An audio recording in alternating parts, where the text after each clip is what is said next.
Yes, the another part in this chapter, the part is restriction endonuclease. Chapter आपलं कुठलं सुरू आहे? Biotechnology. या बायोटेक्नॉलॉजीमध्ये आपल्याला हा पार्ट आता सुरू करायचा आहे, रिस्ट्रिक्शन एंडोन्यूक्लियस. जेनेटिक इंजिनिअरिंगमध्ये, बायोटेक्नॉलॉजीमध्ये, जेनेटिक मॅनिप्युलेशनमध्ये हा सगळ्यात इम्पॉर्टंट पार्ट आहे, that is called as restriction endonuclease. मग रिस्ट्रिक्शन एंडोन्यूक्लियस म्हणजे काय? Actually restriction endonuclease it is an enzyme.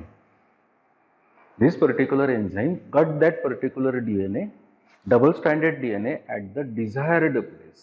की त्या पर्टिक्युलर डीएनएला जर एक लांब डीएनए तुमच्याकडे असेल आणि त्या पर्टिक्युलर डीएनएला स्पेसिफिक एका डिझायर्ड प्लेसला तुम्हाला जर कट करून पाहिजे असेल तर एन्झाईम जो जेनेटिक इंजिनिअरिंगमध्ये यूज होतो, that particular enzyme it is called as restriction endonuclease. That's why popularly this particular restriction endonuclease enzyme, it is called as a genetic seizure, it is called as a molecular seizure, or it is called as a molecular knife. हा part आहे, that is called as restriction endonuclease. These are the most important tools in genetics used for manipulation of DNA. हा सगळ्यात important एक tool आहे genetic engineering मध्ये. Restriction endonuclease were first isolated by Stewart Lin and Werner Arber in 1963 in E. coli bacterium. की हा restriction endonuclease enzyme सगळ्यात पहिल्यांदा कोणी जर ऑब्झर्व केलेला असेल तर लिन अँड आर्बर. केव्हा? 1963 मध्ये. कुठल्या बॅक्टेरियममध्ये? इस्केरिकिया coli. These enzymes are used by bacterial cell to destroy the DNA of viruses living in them.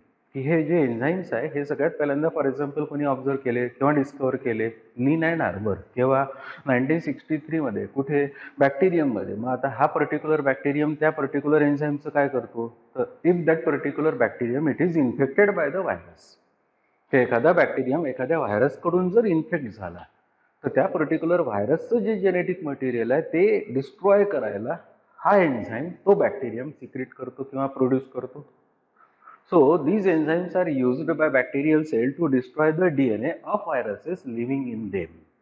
These enzymes are called as genetic seizures or knives in genetic engineering. मी मगाशी सांगितलं की या particular एन्झाईम्सला genetic engineering मध्ये use करायला करतात काय म्हणून? Genetic Caesar किंवा genetic knife. Restriction endonuclease have ability to recognize certain nucleotide sequence found on foreign DNA and to cut each strand at given place. की या एन्झाईमचे कॅरेक्टरिस्टिक आहे की this particular enzyme can cut the DNA at a desired place. की त्या particular डीएनएला specific for example त्या एन्झाईमला त्या पर्टिक्युलर डीएनएचा एक स्पेसिफिक सिक्वेन्स कळतो, समजतो की जिथून त्या पर्टिक्युलर डीएनएला कट करायचं आहे. त्या पर्टिक्युलर सिक्वेन्सेसला किंवा त्या सिक्वेन्सला म्हणतात रिस्ट्रिक्शन सिक्वेन्स किंवा त्याला म्हणतात पॅलिंड्रोम. The site where the DNA is cut by restriction endonuclease is called as a restriction sequence. की हा पर्टिक्युलर रिस्ट्रिक्शन एंडोन्यूक्लियस एन्झाईम त्या पर्टिक्युलर लॉंग डीएनएला जिथून कट करतो, ज्या ठिकाणी कट करतो, तो जो पर्टिक्युलर पार्ट आहे त्या डीएनएचा, that particular sequence it is called as a restriction sequence. Thus restriction endonuclease serves as a tool for cutting DNA molecule at predetermined sites, which is the basic requirement of the gene cloning or recombinant DNA technology. की या particular एन्झाईमला त्या particular डीएनएला specific साईटला cut करता येते. That is the very important thing in that particular thing that is called as a gene cloning or recombinant DNA technology. Types of restriction endonuclease. आता आपण observe करू की रिस्ट्रिक्शन एंडोन्यूक्लियस असेल तर त्याचे टाइप्स असतात का? रिस्ट्रिक्शन एंडोन्यूक्लियस थोडं थोडं कळलं किंवा कळलं काय? This particular enzyme, it is an enzyme which is obtained from that particular specific source. It is used to cut the double-stranded DNA or the DNA at the desired place. That particular enzyme it is called as restriction endonuclease enzyme. मग त्याचे types होतात का? There are three types of restriction endonuclease enzymes. They are the type 1, type 2 and type 3. Of these, type 1 and type 2 they are not most commonly used. Thus, the type 2 is used in recombinant DNA technology. The type 2 are simple and can be used in laboratory. की type 2 जर enzyme असेल, restriction endonuclease enzyme असेल तर तो लॅबमध्ये in vitro use करता येतो. They can be used to identify and cut the specific DNA sequence, usually having 4 to 8 base pairs. की लॉंग डीएनए असेल तर हा पर्टिक्युलर एन्झाईम काय करतो की त्या पर्टिक्युलर डीएनए मधला 4 to 8 बेस पेअर्स, एक बेस पेअर म्हणजे काय, ए पेअर्स विथ टी याला म्हणतो आपण base pair, G pair with C याला काय म्हणतो आपण बेस पेअर.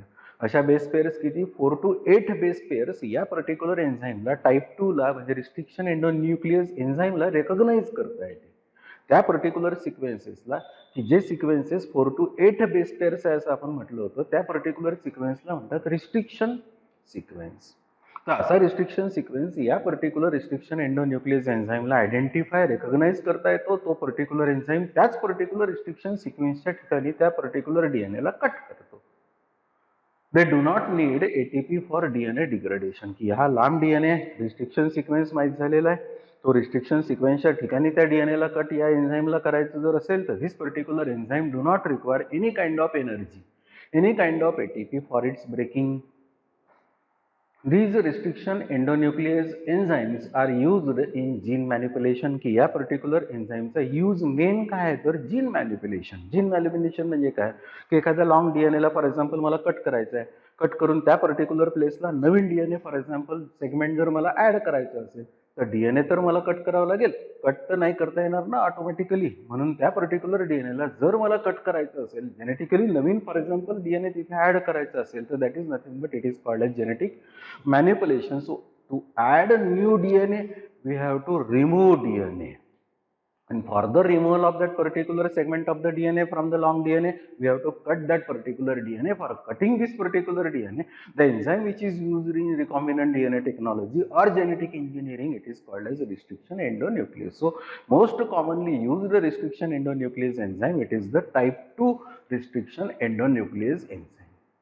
मग त्या रिस्ट्रिक्शन एंडोन्यूक्लियस एन्झाईमचं नॉमेनक्लेचर कसं करतात, म्हणजे indirectly for example restriction endonuclease enzyme आहे, तो जर फॉर एक्झाम्पल मी जर डिस्कवर केलेला असेल तर त्याला मी नेम कसं करेन, तर that is called as nomenclature of restriction endonuclease. The first letter of restriction endonuclease enzyme indicates the genus name followed by the first 2 letters in italics of the species. म्हणजे indirectly हे जर restriction endonuclease एन्झाईमचं name असेल ECOR1, तर या particular name मध्ये काय आहे, the first letter of restriction endonuclease enzyme indicates the genus name followed by the first 2 letters in italics of the species. म्हणजे इको मध्ये फर्स्ट लेटर जर असेल तर जीनस, CO को जर असेल तर स्पेसिस.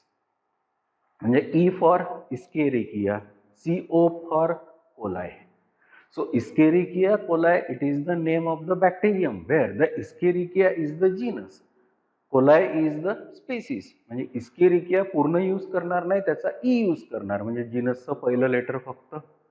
कोलाई COLI मधलं COLI पूर्ण लिहिणार नाही, त्याचे फक्त 2 पहिले लेटर्स स्पेसिसचे, म्हणजे CO.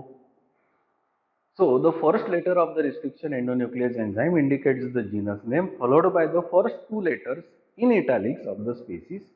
Then comes the strain of the organism and finally Roman numeral indicating the order of the discovery. म्हणजे indirectly R म्हणजे काय तर स्ट्रेन आहे आणि 1 म्हणजे काय तर ऑर्डर ऑफ डिस्कवरी आहे. म्हणजे याला पूर्ण जर मला रीड करायचं जर असेल तर कसं रीड करता येईल, E represents the escherichia, CO represents the species, R is the strain and 1 is the order of discovery.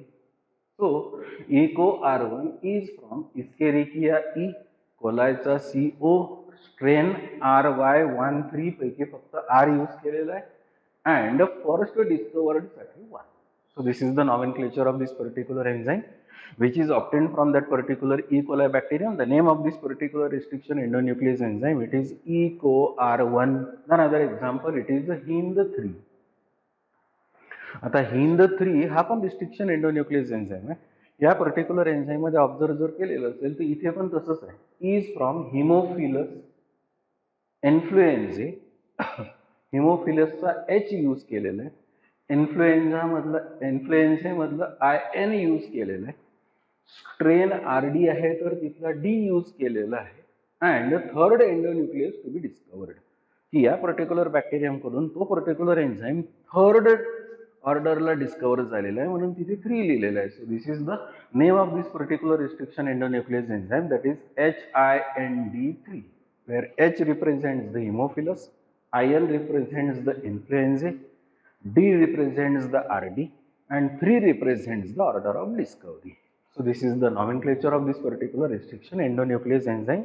या particular पार्ट मध्ये आपल्याला एक गोष्ट कळली काय की restriction endonuclease enzyme it is a very good, very important, very essential, very necessary tool in the part that is called as genetic engineering or recombinant DNA technology. recombinant DNA technology मध्ये काय करायचं आहे की एखादा DNA आपल्याला मिळालेला असेल त्या DNA ला कट करायचं आहे, कट करून नवीन DNA आपल्याला तिथे इन्सर्ट करायचं आहे. पण DNA जोपर्यंत कट करणार नाही तोपर्यंत DNA आपण इन्सर्ट करू शकणार नाही. म्हणून DNA कट करण्यासाठी जो एन्झाइम जेनेटिक इंजिनिअरिंग मध्ये रिकॉम्बिनंट DNA टेक्नॉलॉजी मध्ये यूज होतो, that particular enzyme it is called as a restriction endonuclease enzyme. That's why this particular restriction endonuclease enzyme it is called as a genetic scissor or it is called as a molecular knife. The another part in this chapter is PCR, that is polymerase chain reaction.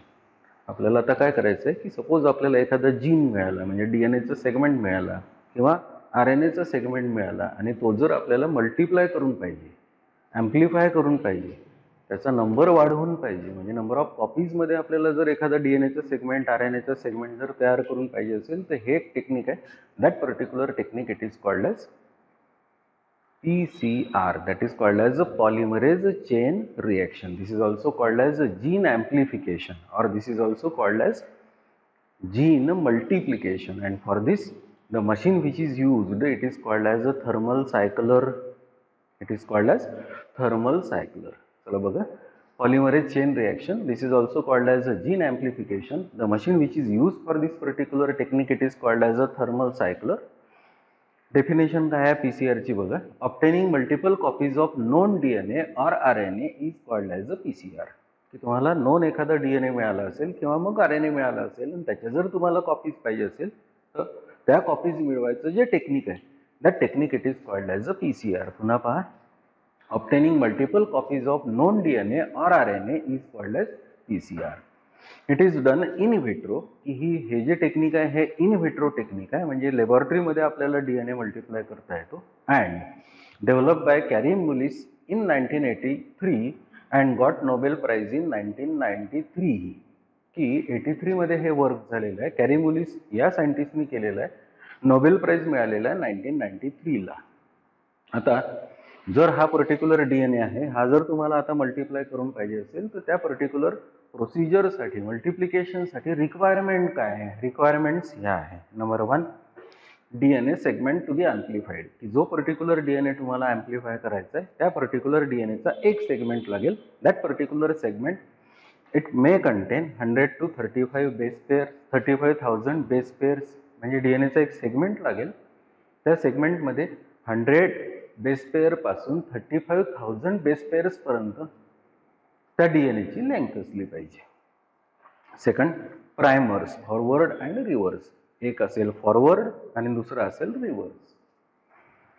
So primers which are synthetic oligonucleotides of 17 to 30 nucleotides, की आरएनएचा एक छोटासा thread लागेल त्याला आपण RNA primer म्हणतो, त्याची length पण 17 to 30 न्यूक्लिओटाइड्स असली पाहिजे.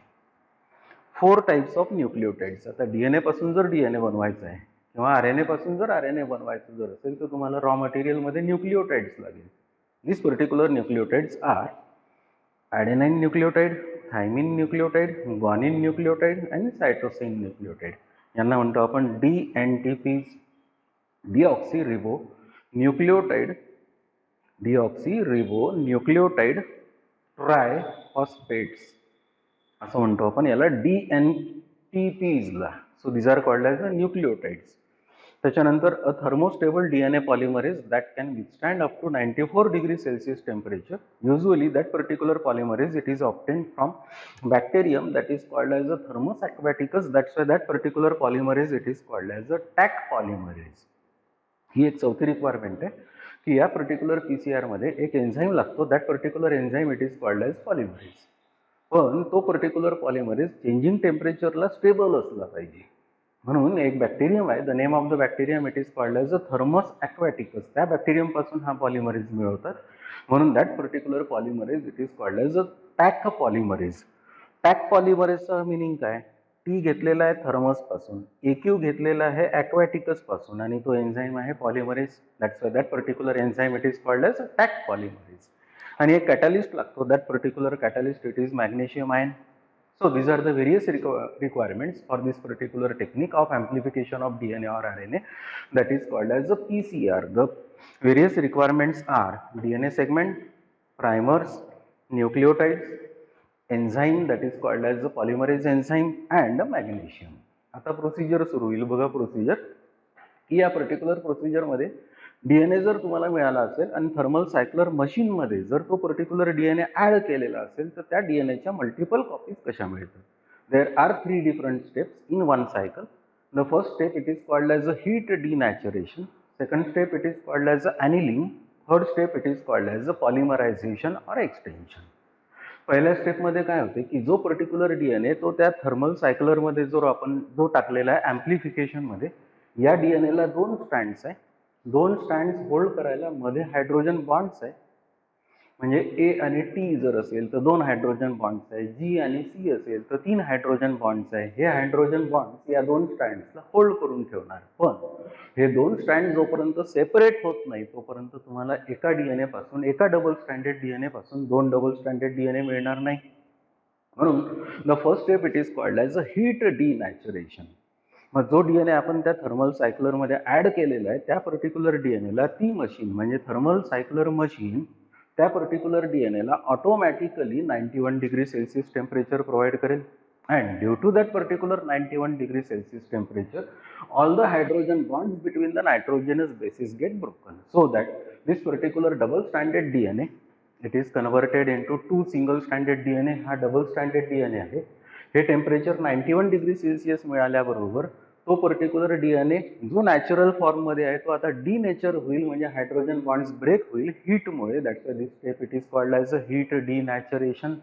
या हीट डिनॅचरेशनमुळे हा जो डबल स्टँडर्ड DNA आहे हा सिंगल स्टँडर्ड DNA मध्ये कन्वर्ट होईल. म्हणजे इनडायरेक्टली मधले जे हायड्रोजन बॉन्ड्स आहेत ते पहा इथे आता ब्रेक झालेले आहे.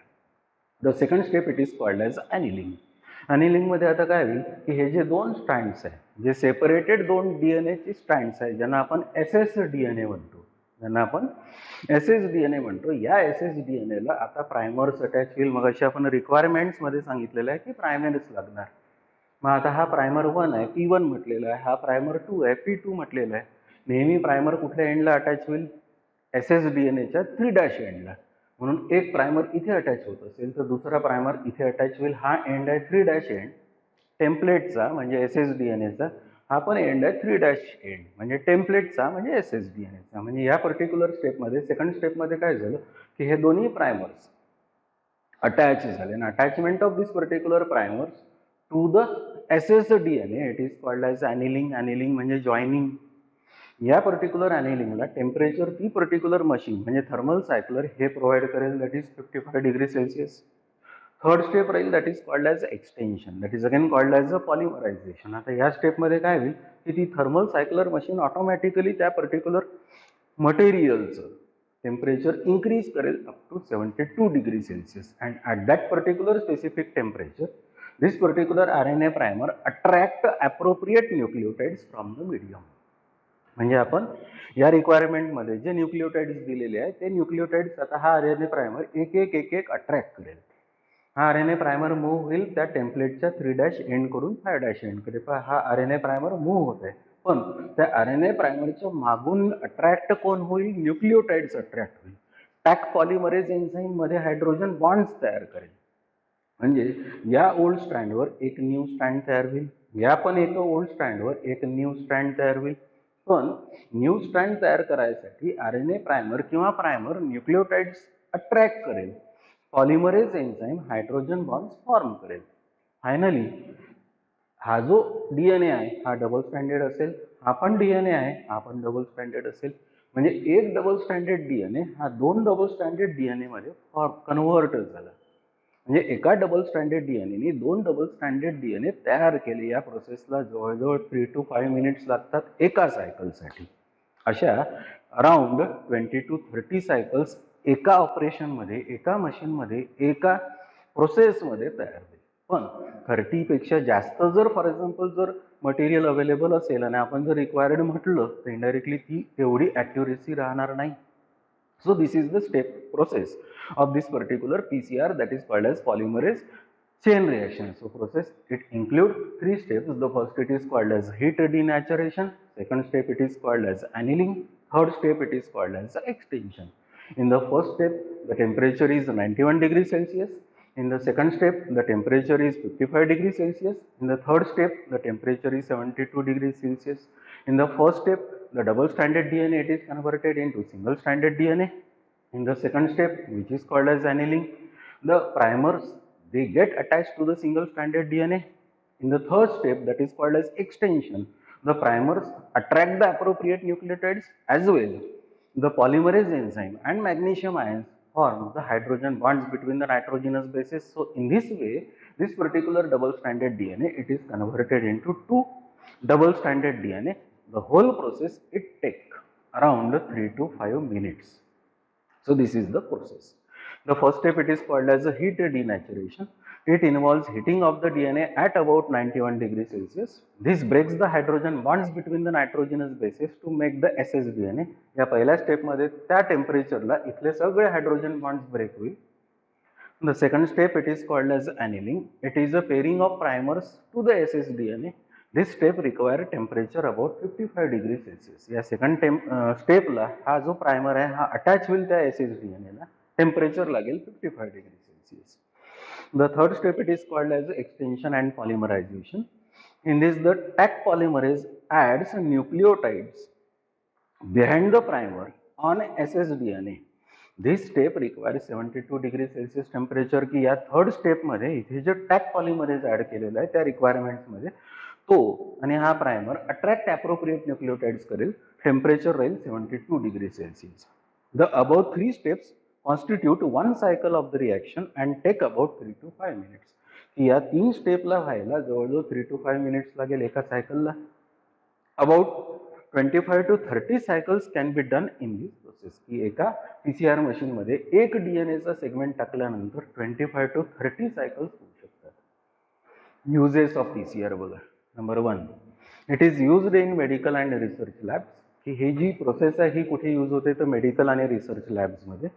It is used in gene cloning, gene amplification, functional analysis of the genes and to study the DNA phylogeny. Phylogeny म्हणजे inter relationship. It is also used in DNA fingerprinting, detection of hereditary diseases. की पॅरेंट्सकडून ऑफस्प्रिंग्सकडे hereditary diseases कोणते येत आहेत ते detect करण्यासाठी. As well, it is used in testing paternity. Paternity म्हणजे ऑफस्प्रिंगचे parents कोण आहे ही पर्टिक्युलर टेस्ट या पर्टिक्युलर पीसीआरच्या हेल्पने करता येईल. Diagnosis of infectious diseases as well as cancer. Infectious diseases आहे, कॅन्सर आहे, हे जर फॉर एक्झाम्पल एखाद्या इंडिव्हिज्युअलला होत असेल आणि ते डिसीज का होत आहे त्या पर्टिक्युलर डीएनएच्या सेगमेंटमध्ये कुठे चेंज झालेला आहे का, तो सेगमेंट फॉर एक्झाम्पल क्वांटिटीमध्ये डीएनएचा कमी असेल, स्टडी करायसाठी जास्त लागत असेल तर तसा डीएनए आपल्याला मल्टिप्लाय करावा लागेल. And that multiplication or amplification of that particular DNA in vitro in lab it is called as a PCR. That is called as a polymerase chain reaction. That is called as polymerase chain reaction. The another part in this chapter is vaccine. Part chapter कुठला सुरू आहे आपलं biotechnology. या chapter मध्ये biotechnology मध्ये आपल्याला आता observe करायचं आहे वॅक्सिन म्हणजे काय, वॅक्सिन प्रिपेअर म्हणजे प्रोड्यूस कसं करतात, त्या वॅक्सिनचे कोणते कोणते टाइप्स होतात तो पार्ट आपल्याला बघायचा आहे. ॲक्च्युली काय आहे की सपोज एखादा पॅथोजन माझ्या बॉडीमध्ये जर एंटर होत असेल आणि माझी इम्युनिटी जर कमी असेल तर इनडायरेक्टली तो पॅथोजन माझ्या बॉडीवर अटॅक करतो म्हणजे काय, त्या पॅथोजनच्या सरफेसवर असे काही केमिकल सबस्टन्सेस आहे, फॉर एक्झाम्पल सॅकराइड आहे, पॉलिसॅकराइड आहे, नाहीतर मग ग्लायकोप्रोटीन्स आहे, असे जे सबस्टन्सेस त्या पर्टिक्युलर पॅथोजनच्या, बॅक्टेरियम आहे, व्हायरस आहे, कुठलाही पॅथोजन जर असेल तर त्याच्या सरफेसवर प्रेझेंट असतात. आणि असा पॅथोजन जर माझ्या बॉडीमध्ये गेला किंवा बॉडीवर जर आला तर माझ्या बॉडीच्या आतले सेल्स किंवा बाहेरचे सेल्स त्या सेल्सवर पण रिसेप्टर असतात. मग तो पॅथोजन त्याच्या सरफेसवर असणारे जे पर्टिक्युलर सबस्टन्सेस आहे, ज्यांना मी आता सांगितलं सॅकॅराइड आहे, पॉलिसॅकॅराइड आहे, अशा सबस्टन्सेसनी तो पर्टिक्युलर पॅथोजन माझ्या सेलच्या रिसेप्टर सोबत बाइंड होतो आणि एकदा तो बाइंड झाला की तो पॅथोजन त्या सेलमध्ये एंटर होतो. एंटर झाल्यानंतर तो पर्टिक्युलर पॅथोजन त्या पर्टिक्युलर सेलला डॅमेज करतो. डॅमेज जर करत असेल तर इनडायरेक्टली मला डिसीज डेव्हलप झाला. पण तो पर्टिक्युलर पॅथोजन त्याच्या सरफेसवर जे प्रेझेंट आहे त्याला काय म्हणतात, तर that is called as antigen. मग असे पॅथोजन बॉडीमध्ये तर रोज जातात. मग रोज आपल्याला डिसीज का होत नाही, कारण तो पर्टिक्युलर पॅथोजन त्याच्या सरफेसवर असणारे जे अँटीजेन्स आहे, असा अँटीजेन्स घेऊन जर माझ्या बॉडीवर किंवा बॉडीच्या आत जर आला तर माझ्या बॉडीकडे एक सिस्टीम आहे. त्या सिस्टीमला काय म्हणतात, इम्युनिटी सिस्टीम. त्या इम्युनिटी सिस्टीममध्ये दोन सिस्टीम असतात, innate immunity, acquired immunity. Innate immunity ही बॅरियर्सवर काम करते, ॲक्वायर्ड इम्युनिटी ही सेल्सवर काम करते. दोन टाईपच्या ॲक्वायर्ड इम्युनिटीमध्ये सेल्स असतात, टी लिम्फोसाइट आणि बी लिम्फोसाइट. टी लिम्फोसाइट डायरेक्ट त्या पॅथोजनवर अटॅक करतात, बी लिम्फोसाइट डायरेक्ट अटॅक करत नाही, ते अँटीबॉडी प्रोड्यूस करतात. मग असा पॅथोजन जर अँटीजेन सोबत जर माझ्या बॉडीमध्ये आला तर माझी बॉडी त्या पॅथोजनच्या अगेन्स्ट अँटीबॉडी प्रोड्यूस करणार नाही, तर टी लिम्फोसाइट प्रोड्यूस करणार. ते टी लिम्फोसाइट त्या पर्टिक्युलर पॅथोजनवर अटॅक करणार नाही, तर बी लिम्फोसाइट अँटीबॉडीज तयार करणार. त्या अँटीबॉडीज त्या पॅथोजनवर अटॅक करणार आणि पॅथोजनला किल करणार. म्हणजे मला डिसीज आता झालेला नाही. पण समजा माझी इम्युनिटी कमी असेल, त्या केसमध्ये कसं होईल की तो पॅथोजन त्याच्या सरफेसच्या अँटीजेनला घेऊन आतमध्ये जाईल. माझ्या बॉडीमध्ये जर इम्युनिटी कमी असेल तर टी लिम्फोसाइट, बी लिम्फोसाइट तयार होणार नाही. तयार जर होत नसेल तर नॅचरली तो पॅथोजन माझ्या बॉडीच्या आतल्या सेल्समध्ये एंटर होईल, सेल्स डॅमेज करेल, ऑर्गन्स डॅमेज करेल, टिश्यूज डॅमेज करेल, ऑर्गन सिस्टीम डॅमेज करेल इनडायरेक्टली. फायनली पूर्ण ऑर्गॅनिझम तो कव्हर करेल त्या इन्फेक्शननी, डिसीज डेव्हलप झाला. म्हणजे इनडायरेक्टली आपल्याला आता काय कन्सेप्ट माहीत करायचं आहे की अँटीजेन म्हणजे काय आणि अँटीबॉडी म्हणजे काय. इथून आपल्याला वॅक्सिनमध्ये जाता येईल. मग अँटीजेन म्हणजे काय, any substance present on the surface of that particular pathogen which when enters into the body, in response to that body when produce the antibody, the entered substance it is called as antigen. मी काय म्हटलं की त्या पॅथोजनच्या सरफेसवर कुठलाही substance असेल आणि असा pathogen माझ्या बॉडीमध्ये जर एंटर झाला आणि त्याच्यावर सरफेसवर असणाऱ्या सबस्टन्सच्या अगेन्स्ट माझ्या बॉडीने जर अँटीबॉडी तयार केली तर जो सबस्टन्स माझ्या बॉडीमध्ये एंटर झाला त्याला म्हणतात अँटीजेन. मग आता वॅक्सिन प्रिपरेशन कसं करायचं, तर ॲक्च्युली समजा तो पर्टिक्युलर पॅथोजन बॅक्टेरियम आहे, समजा तो पर्टिक्युलर पॅथोजन व्हायरस आहे, त्या व्हायरसच्या, त्या बॅक्टेरियमच्या किंवा कुठलाही फॉर एक्झाम्पल पॅथोजन असेल त्याच्या सरफेसवर जे पर्टिक्युलर अँटीजेन्स प्रेझेंट आहे, जे माझ्या सेलच्या रिसेप्टरसोबत बाइंड होऊन माझ्या सेलमध्ये एंटर व्हायला त्याला अलाव करतात, ते जे सरफेसवरचे सबस्टन्सेस आहे ज्यांना आपण अँटीजेन्स म्हणतो, ते जर आपण अँटीजेन्स मिळवले, फक्त अँटीजेन्स मिळवले, तर नॅचरली त्या पर्टिक्युलर अँटीजेन्सला मी माझ्या बॉडीमध्ये जर ॲड केलं, पॅथोजन नाही, ते अँटीजेन्स मिळवले आणि अँटीजेन्स माझ्या बॉडीमध्ये जर मी ॲड केले तर माझी बॉडी अँटीबॉडी प्रोड्यूस करणार आहे. आणि कोणती अँटीबॉडी प्रोड्यूस केली, ही माझ्या बॉडीमध्ये मेमरी राहणार आहे. समजा तोच पॅथोजन काही दिवसानंतर लाईव्ह पॅथोजन, आता तर आपण त्याचा अँटीजेन बॉडीमध्ये टाकला होता, पण समजा तोच पॅथोजन काही दिवसानंतर, काही वर्षानंतर बॉडीमध्ये जर लिव्हिंग पॅथोजन जर बॉडीमध्ये आला तर माझ्या इम्युनिटी सिस्टीमच्या मेमरीनी इमिजिएटली काय प्रोड्यूस करायच्या, अँटीबॉडीज, आणि इमिजिएटली त्या अँटीबॉडीजनी त्या पर्टिक्युलर पॅथोजनला किल करायचा आहे. असा जो सबस्टन्स आहे त्या पर्टिक्युलर पॅथोजनच्या सरफेसवरचा, त्याला आपण अँटीजेन म्हटलेला आहे. पण त्याच अँटीजेनला आता आपण काय म्हणणार, तर vaccine. So what is vaccine then? An antigenic preparation used to stimulate the production of antibodies and provide immunity against the disease is called as vaccine. म्हणजे ते काय आहे, अँटीजेनिक प्रिपरेशन आहे. जे अँटीजेनिक प्रिपरेशन मी माझ्या बॉडीमध्ये टाकल्यानंतर माझी बॉडी त्याच्या अगेन्स्ट जर अँटीबॉडी तयार करत असेल आणि कुठलाही डिसीज जर होऊ देत नसेल तर that antigenic preparation is called as a vaccine. It is called as a vaccine. परत पहा, an antigenic preparation used to stimulate the production of antibodies and provide immunity against the disease is called as a vaccine. It is the preparation of dead or attenuated germs of the disease which on inoculation into healthy person provides immunity by inducing antibodies formation.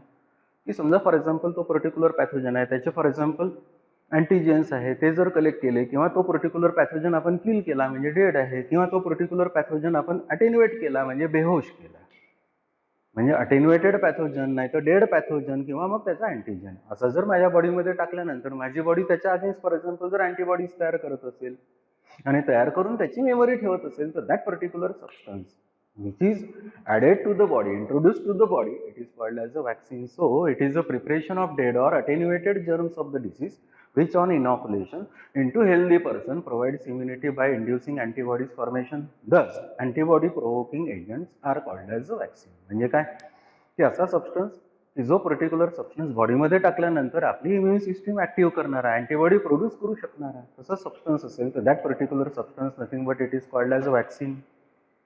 The process of inoculation of vaccine into an individual to provide protection against diseases is called as vaccination. की तशी vaccine जर मी prepare केली आणि prepare केल्यानंतर माझ्या बॉडीमध्ये जर मी add केली, कशासाठी ऍड केली की मला कुठला डिसीज होऊ नये किंवा तो स्पेसिफिक डिसीज होऊ नये, तर that particular process of addition of that particular vaccine into the body which provides additional immunity, that is called as a vaccination. The first vaccine was produced by Edward Jenner in 1796 against the smallpox in he vaccine सगळ्यात पहिल्यांदा कोणी prepare केलेली असेल तर Edward Jenner, केव्हा 1796 मध्ये, कशासाठी, smallpox या डिसीजसाठी. कुठल्या ॲनिमलमध्ये, the scientific basis of vaccination was establish by Louis Pasteur, की लुईस पाश्चरने की बा हे वॅक्सिनेशन कन्सेप्ट असू शकतो असं सायंटिफिक बेस जर कोणी पहिल्यांदा प्रोव्हाइड केलेला असेल तर that is the Louis Pasteur. Method of production of vaccine, की वॅक्सिन बनायची कशी, बनवतात कशी. The various steps which are involved in this particular method of production of vaccine are growth, inactivation and antigen preparation. पहिल्यांदा growth. In this, growth of the pathogen on artificial culture medium is done to obtain large number of pathogen or their toxins. Suppose for example A pathogen A, त्याच्या against किंवा त्याच्यासाठी आपल्याला vaccine तयार करायची आहे. काय करावं लागेल, तो पॅथोजन फॉर एक्झाम्पल नंबरमध्ये कमी जर असेल तर पहिल्यांदा कल्चर मीडियम तयार करावं लागेल. त्या कल्चर मीडियममध्ये त्या पॅथोजनला पहिल्यांदा ग्रो करावं लागेल, त्याचा नंबर वाढवावा लागेल. That is the first step, that is called as growth. So in this growth of the pathogen on artificial culture medium is done to obtain large number of pathogen or their toxin. Second, इनॅक्टिव्हेशन.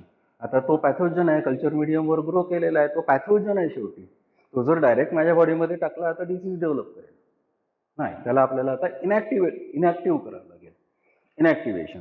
In this killing or attenuation of pathogen or detoxification of the toxin into toxoid is done.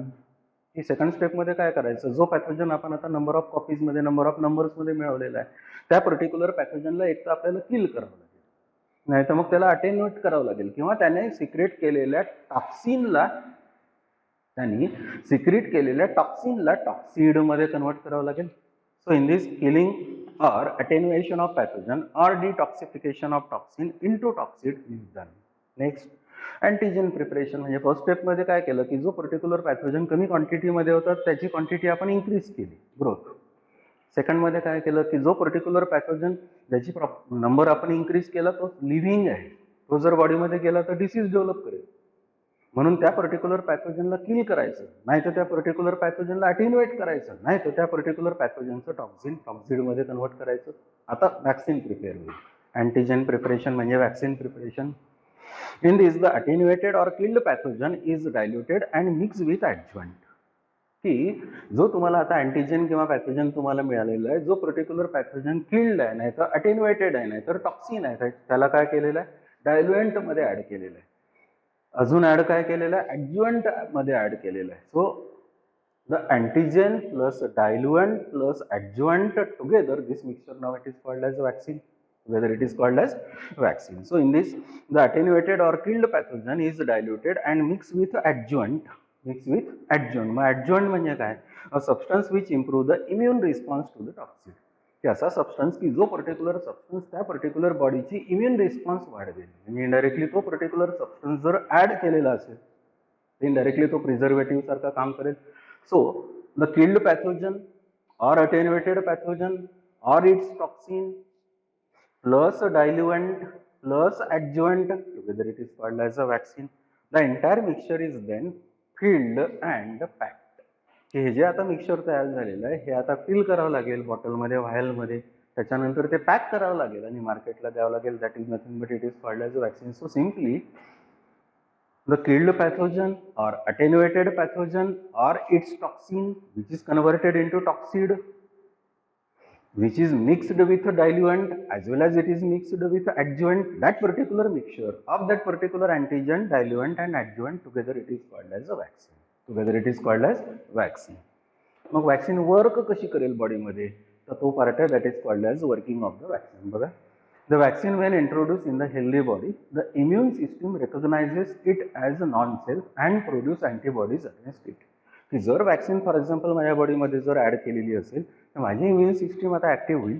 Activated immune system माझी जर असेल तर त्याच्या against काय produce करेल, antibody produce करेल. कारण जो सबस्टन्स बॉडीमध्ये टाकलेला आहे आपण वॅक्सिन म्हणून, तो अँटीजेन म्हणून ॲड केलेला आहे, तो फॉरेन सबस्टन्स आहे, नॉन सेल्फ सबस्टन्स आहे. माझी immunity system non self substance identify करेल आणि आयडेंटिफाईड नॉन सेल्फ सबस्टन्स म्हणजे वॅक्सिन, त्याच्या अगेन्स्ट काय प्रोड्यूस करेल, antibody.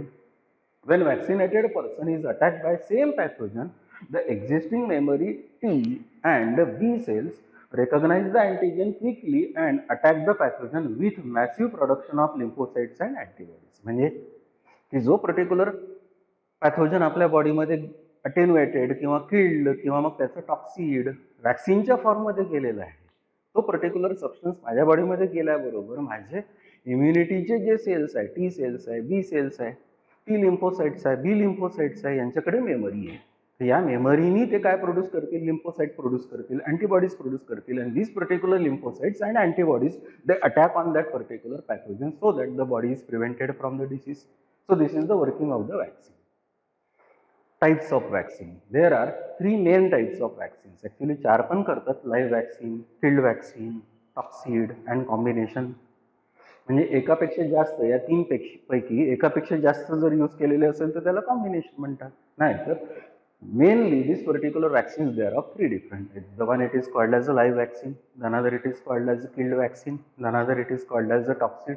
The first it is called as a live vaccine. It is prepared from live organism which are attenuated, that is pathogen made weakened. These vaccines provide long life immunity. आता या particular live वॅक्सिनमध्ये कसं असणार की तो pathogen आहे त्या particular पॅथोजनला किल करत नाही, त्या पॅथोजनला अटेन्युएट करतात म्हणजे बेहोश करतात. मग अटेन्युएट केलेला जो पॅथोजन आहे तो पर्टिक्युलर पॅथोजन त्याच्यात डायल्युएंट ॲड करणार, ॲडज्युएंट ॲड करणार, मिक्सचर बनणार, त्याला काय म्हणणार, vaccine. That particular vaccine which is made by weakening of that particular pathogen or attenuation of that particular pathogen, it is called as a live vaccine. For example, the examples of live vaccine are BCG, Bacillus calmette and Gorin, smallpox vaccine, influenza vaccine. हे सगळे vaccines कसे आहेत तर live vaccine. म्हणजे directly तुम्हाला थोडा concept समजला की लाईव्ह वॅक्सिन म्हणजे काय. लाईव्ह वॅक्सिनमध्ये पॅथोजनला किल करत नाही, लाईव्ह वॅक्सिनमध्ये त्या पॅथोजनला अटेन्युएट करतात. अटेन्युएट करतात म्हणजे त्या पर्टिक्युलर पॅथोजनला बेहोश करतात. मग असा जर सबस्टन्स फॉर एक्झाम्पल असेल, तयार झालेला असेल, इनडायरेक्टली त्याच्यात ॲडज्युएंट टाकलेला आहे, डायल्युएंट टाकलेला आहे, मिक्सचर तयार झालेलं आहे, ते वॅक्सिन आहे. That is called as live vaccine. Another it is called as killed vaccine. It is prepared by killing of pathogen by heat or UV or alcohol or phenol etcetera to make pathogen inactive. आता killed वॅक्सिनमध्ये कसं असणार की तो particular pathogen असेल ना, त्याला किल करायचं आहे. आता मग अशी आपण अटेन्युएट केलं लाईव्ह वॅक्सिनमध्ये, आता किल करायचं आहे. मग कंटेनर घेणार, त्याच्यात अल्कोहोल टाकणार, नाही तर फिनॉल टाकणार, नाही तर मग त्या पर्टिक्युलर पॅथोजनला हीट प्रोव्हाइड करणार, नाही तर UV प्रोव्हाइड करणार आणि असं करून त्या पॅथोजनला किल करणार.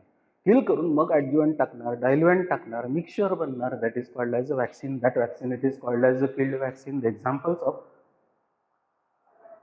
killed vaccines, they are the typhoid vaccine, cholera vaccine, rabies vaccine, plague vaccine, etc. So these particular vaccines are called as killed vaccine. काय फरक दिसला की लाईव्ह वॅक्सिन आणि किल्ड वॅक्सिन मध्ये, लाईव्ह वॅक्सिन मध्ये त्या पॅथोजनला किल करत नाही, अटेन्युएट करतात. किल्ड वॅक्सिन मध्ये त्या पॅथोजनला किल करतात. जसं for example corona virus for example vaccine तयार करायची आहे, तर त्या पर्टिक्युलर वॅक्सिन तयार करण्याच्या मेथडमध्ये त्या कोरोना व्हायरसला फॉर एक्झाम्पल किल केलेलं आहे. मग किल करून फॉर एक्झाम्पल तिथे जर ॲडज्युएंट ॲड केला, डायल्युएंट ॲड केला, वॅक्सिन तयार झाली असेल, तर that particular vaccine it is called as killed vaccine. The another it is called as a toxoid. Certain pathogens secrete toxins which are deactivated and used in the preparation of the vaccine. These vaccines provide short time immunity. की काही काय करतात, काही pathogen असे आहे की ते toxic substances secret करतात. तो टॉक्सिक सबस्टन्स माझ्या बॉडीमध्ये गेला तर मला डिसीज होतो. आता तसा त्या पॅथोजनचा टॉक्सिक सबस्टन्स जो आहे, ज्याला आपण टॉक्झिन म्हणतो, तो जर आपण इनॅक्टिव्ह केला, ज्याला आपण आता टॉक्झिड म्हणणार, ते toxoid plus diluent plus adjuvant together it is called as a vaccine. म्हणजे पॅथोजननी सिक्रिट केलेला सबस्टन्स जो आहे तो टॉक्झिन, आणि तो जर इनॅक्टिव्ह केलेला असेल तर तो टॉक्झिड, and that particular third kind it is called as toxid. So there are three different types of this particular vaccines. The first it is called as live, the another it is called as a killed, the another it is called as a toxid. The modern science now uses the technology of using oral vaccine also, that is also called as edible vaccine. की आता modern science काय म्हणते की injectable vaccine किंवा मग वेगळ्या टाईपची जे वॅक्सिन्स अवेलेबल आहेत त्याच्यापेक्षा चांगला आणि इझी टू यूज कोणता जर वॅक्सिन असेल तर that is called as oral vaccine. These vaccines are added to the mouth. These vaccines are added to the mouth म्हणजे melt in the mouth by placing them under tongue that deliver it into the blood stream. की या oral वॅक्सिनचं principal कसं आहे की हे vaccine जर तयार झालेलं असेल तर टंगच्या जस्ट खाली त्या पर्टिक्युलर वॅक्सिनचा ड्रॉप जर टाकलेला असेल तर naturally that particular vaccine get enter into the blood stream and enter into the body, and that provides the immunity against the disease. Such particular vaccine, when it is added into the mouth or that itself melt in the mouth, that particular vaccine, it is called as edible vaccine or it is called as oral vaccine. The example, it is the flu vaccine. Flu vaccine he G vaccine आहे, या particular वॅक्सिनला तुम्हाला माउथमध्ये जर add केलेलं असेल तर तुम्हाला फ्लूसाठी immunity develop होते. So this is the part, that particular part it is called as vaccine. So what is finally done in the vaccine? It is an antigenic preparation. It is an antigenic preparation. When it is added into the body, that develops the immunity against the disease. That particular substance or antigenic preparation, it is called as a vaccine. The another application of this biotechnology is gene therapy. हा पण एक modern concept आहे की suppose for example एखादा individual आहे, त्या particular इंडिव्हिज्युअलकडे hereditary समजा for example काही डिफेक्टिव्ह जीन्स येतात हे माहीत आहे, किंवा सपोज फॉर एक्झाम्पल ते डिफेक्टिव्ह जीन्स त्याच्याकडे आलेले आहे, तर तो डिफेक्ट आपल्याला आज करेक्ट करता येतो with the help of this particular biotechnology और recombinant DNA technology. The therapy it is called as gene therapy. तर तो पार्ट आपल्याला आता डिस्कस करायचा आहे. That is called as a gene therapy. It is an advance recombinant DNA technology used to treat chronic as well as genetical human diseases. काही असे chronic diseases आहे म्हणजे ओल्ड किंवा जेनेटिक डिफेक्ट असणारे डिसीजेस आहे ते आपल्याला या थेरपीने क्युअर करता येतात, करेक्ट करता येतात. That particular therapy it is called as a gene therapy. The ultimate goal of gene therapy is to replace defective genes with healthy and normal gene, commonly called as a gene augmentation therapy. की या particular थेरपीमध्ये काय करतात की जो for example एखाद्या इंडिव्हिज्युअलकडे defective gene येत असेल तर तो पर्टिक्युलर डिफेक्टिव्ह जीन रिप्लेस करायचा normal healthy gene. That particular therapy it is called as a gene augmentation therapy. There are two ways of gene transfer. की या पर्टिक्युलर जीन थेरपीमध्ये gene transfer करावं लागतो त्या ऑर्गॅनिझममध्ये. तर त्याचे दोन वेज आहे, दोन अप्रोचेस आहेत. The one it is called as in vivo approach, the another it is called as x Vivo approach. In vivo approach or gene transfer, introduction of foreign desired gene directly into the target organ of the patient. एखादा patient आहे, त्या particular पेशंटच्या एखाद्या ऑर्गनमध्ये समजा defect आहे जीन्सचा, तर त्या पर्टिक्युलर इंडिव्हिज्युअलमध्ये काय करतात की तो नॉर्मल हेल्दी जीन डायरेक्ट त्या पर्टिक्युलर ऑर्गनच्या सेल्समध्ये किंवा ऑर्गनमध्ये इंट्रोड्यूस करतात. दॅट पर्टिक्युलर थेरपी और transfer it is called as in vivo gene transfer, म्हणजे ऑर्गॅनिझमच्या आत direct. The another it is called as ex vivo gene transfer. In this, introduction of desired gene into cell is done and implantation of that particular genetically modified cell back into the patient. की समजा एक patient आहे, individual आहे, त्याच्याकडे समजा for example कुठला genetic fault आहे किंवा डिफेक्ट आहे, तर त्या पर्टिक्युलर इंडिव्हिज्युअलमधल्या त्या ऑर्गनमधला सेल पहिल्यांदा बाहेर काढतात. त्या सेल बाहेर काढलेल्या सेलमध्ये आता जीन इंट्रोड्यूस करतात, म्हणजे एक्स विवो ऑर्गॅनिझमच्या बाहेर. इन विवो म्हणजे ऑर्गॅनिझमच्या आत. मग तसा सेल फॉर एक्झाम्पल असेल, तो जर बाहेर काढलेला असेल त्या ऑर्गॅनिझमच्या बॉडीच्या बाहेर, पेशंटच्या बॉडीच्या बाहेर, तर त्या पर्टिक्युलर सेलच्या आत डिफेक्टिव्ह जीन असेल तर इनडायरेक्टली त्याला रिप्लेस नॉर्मल हेल्दी जीननी करतात आणि तसा सेल पुन्हा त्याच पर्टिक्युलर ऑर्गॅनिझम किंवा पेशंटच्या बॉडीमध्ये पुन्हा ट्रान्सफर करतात, इम्प्लांट करतात. That particular thing it is called as ex vivo. So there are two different approaches of this particular gene transfer. The one it is called as in vivo approach, gene transfer. The another it is called as ex vivo approach, gene transfer. But there are again two different gene therapy types.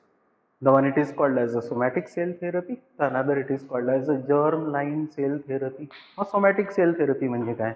It is used to correct genetic defects in the somatic cell. He therapy काय करते? Somatic cell म्हणजे काय? Body sale. Reproductive sale सोडून कुठलाही बॉडीचा cell, that cell it is called as somatic cell. That is called as somatic म्हणजे body cell. It is useful therapy to treat the monogenetic diseases like cancer, heart diseases, neurological diseases, diabetes etc. या somatic sale थेरपीमध्ये काय करतात की तो particular gene जिथे faulty असेल तिथे एकतर इन व्हिवो नाही तर मग एक्स व्हिवो अप्रोचने तिथे जीन ट्रान्सफर करतात. कुठला सेल? सोमॅटिक सेल म्हणजे body cell. That particular therapy it is called as somatic cell therapy. The another it is called as a germ line cell therapy.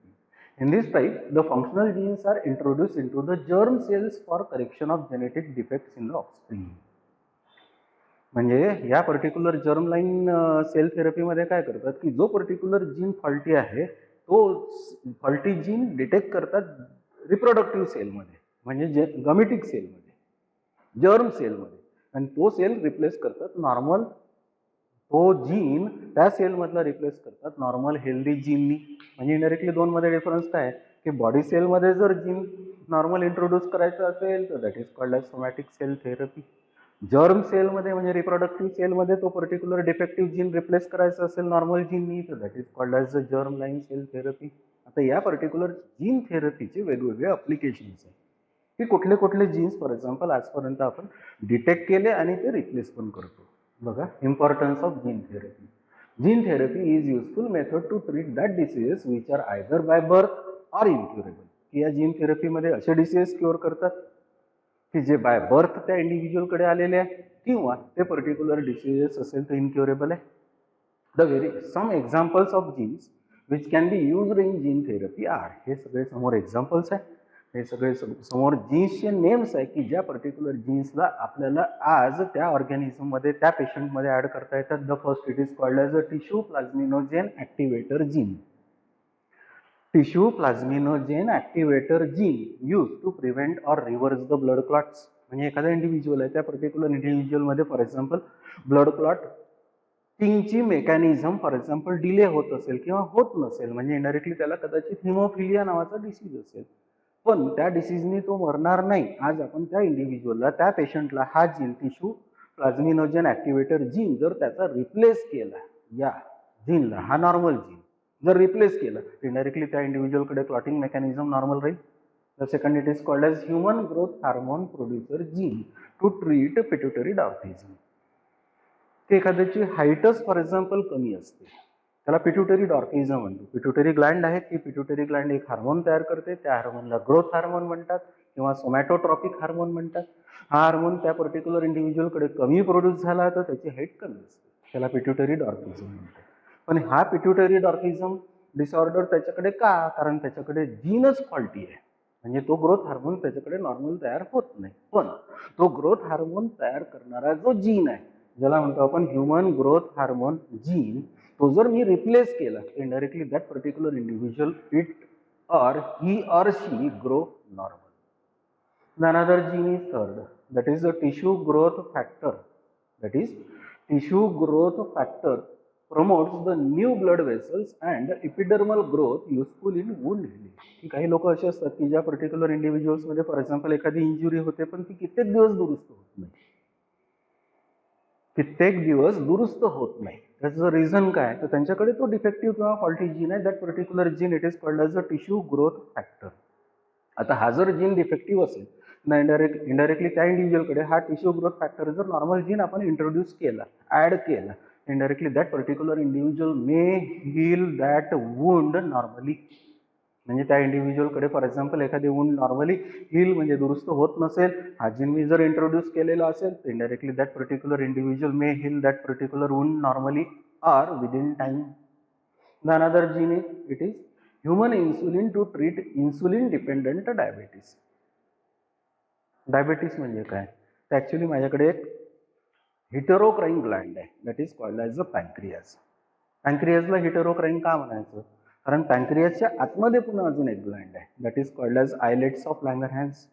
त्याच्यापैकी पॅन्क्रियाजकडून काय सिक्रेट होते तर पॅन्क्रियाटिक juice, त्याच्यात मेनली काय असतात तर एन्झाईम्स. पॅन्क्रियाजला डक्ट आहे, म्हणजे ती ग्लँड कशी आहे?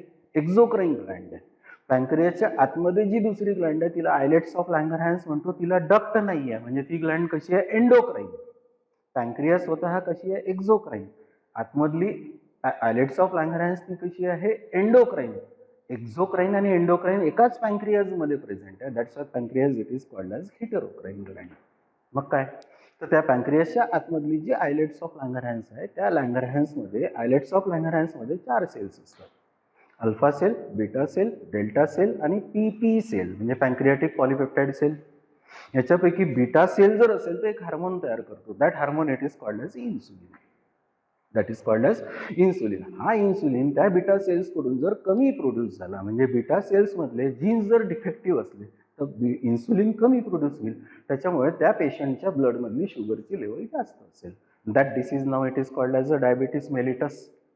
That is called as diabetes mellitus. मग या केसमध्ये त्या इंडिव्हिज्युअलकडे बीटा सेल्सकडून इन्सुलिन कमी प्रोड्यूस होत आहे, म्हणजे याचा अर्थ बीटा सेल्स फॉल्टी आहे, किंवा बीटा सेल्समध्ये इन्सुलिन प्रोड्यूस करणारा जीन जर असेल तर तो फॉल्टी आहे. मग हा फॉल्टी जीन जर मी रिप्लेस केला normal gene, that particular individual now start to produce more quantity of or normal quantity of that particular insulin. म्हणजे त्या पर्टिक्युलर पेशंटला मी जर असा नॉर्मल इन्सुलिन प्रोड्यूस करणारा जीन जर इंट्रोड्यूस केलेला असेल तर त्या पर्टिक्युलर इंडिव्हिज्युअलला आता डायबिटीस असणार नाही. So that is the gene that is called as human insulin gene. The another it is the DNA gene to treat the cystic fibrosis. की काही इंडिव्हिज्युअल्समध्ये, पेशंट्समध्ये गाठी होतात, त्यांना सिस्टिक फायब्रोसिस म्हणतात. डिफेक्टिव्ह कुठला जीन जर असेल तर ह्या होतात. पण तो जर जीन डिफेक्टिव्ह मी या नॉर्मल डीएनए जीननी फॉर एक्झाम्पल जर रिप्लेस केला तर that particular person now prevented from that particular disease, that is called as cystic fibrosis. The another it is 6th, genetically engineered bacteria and other microbes for improved production of enzymes, acids, ethanol, etc. की काही bacteria आहे, काही इतर other microbes आहे, त्यांना आपण genetically modify केलं, त्यांना आता आपण GMO म्हणतो, that is called as genetically modified organisms. म्हणजे बॅक्टेरियम आहे किंवा कुठला मायक्रोब आहे, त्याच्यात एखादा फॉर एक्झाम्पल जीन नाही आहे, मी तो जर आता तिथे इंट्रोड्यूस केला तर तो पर्टिक्युलर बॅक्टेरियम मला जो पाहिजे असेल तो डिझायर्ड प्रॉडक्ट तयार करून देऊ शकतो. फॉर एक्झाम्पल इथिल अल्कोहोल आहे, वेगवेगळे ॲसिड्स आहे, सॅट्रिक ॲसिड्स आहे किंवा एन्झाईम्स आहे. Indirectly such particular organisms which are with added such particular genes, they are called as a GMO, that is called as a genetically modified organisms, or these particular organisms are called as a transgenic organisms. Either they are transgenic microorganisms, or they are transgenic plants, or they are transgenic animals. So this is the part of this particular biotechnology, that is the gene therapy. मग काय करायचं असतं gene थेरपीमध्ये, की suppose माझ्याकडे किंवा एखाद्या पेशंटकडे एखादा defective gene येत असेल, फॉल्टी जीन येत असेल, तर आज जेनेटिक किंवा जीन थेरपीच्या हेल्पनी तो जीन मी नॉर्मल हेल्दी जीननी रिप्लेस करू शकतो. That particular therapy it is called as gene therapy.